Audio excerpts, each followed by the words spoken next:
Hi. I thought I'd talk to you a little bit today about which novel to read first, The Crossing or I Too Have Suffered in the Garden or Smoke and Glass.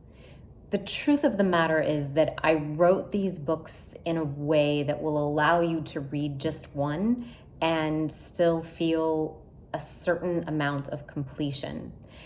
That having been said, there's no question that reading the entire series and eventually the fourth book, which I'm halfway through, will yield a much richer and more in-depth experience. Even though I Too Have Suffered in the Garden was published before The Crossing, I Too Have Suffered in the Garden was published in 2010 and The Crossing in 2013, I wrote The Crossing first. I was shopping that novel and writing I Too Have Suffered in the Garden, and then circumstances conspired to lead me in the direction of publishing I Too Have Suffered in the Garden first. But The Crossing came to me, Joel came to me decades ago.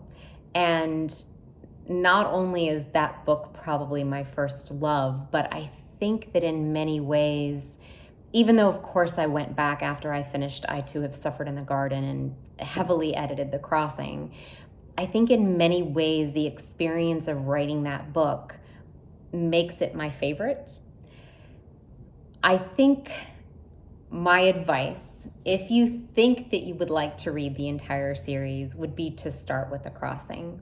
That novel is told from the perspective of Joel Grayson, who truly is the man at the core of this fictional world. And he is just starting out in college. He's a sophomore, early in his sophomore year when the novel opens.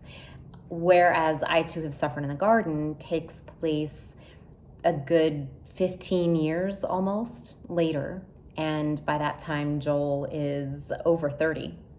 Smoke and Glass is a novel that's all over the place. It touches a bit on Joel and James's experience when they were in college and goes all the way past the timeline of I Too Have Suffered in the Garden and takes place in 2007, 2008, 2009 as well. I am curious to hear, if you've read multiple novels in this world, which novel you would start with. And I always welcome that feedback. But if I had to choose, I would start with Joel's voice. In any case, I hope you read them and I hope you enjoy them. Thank you.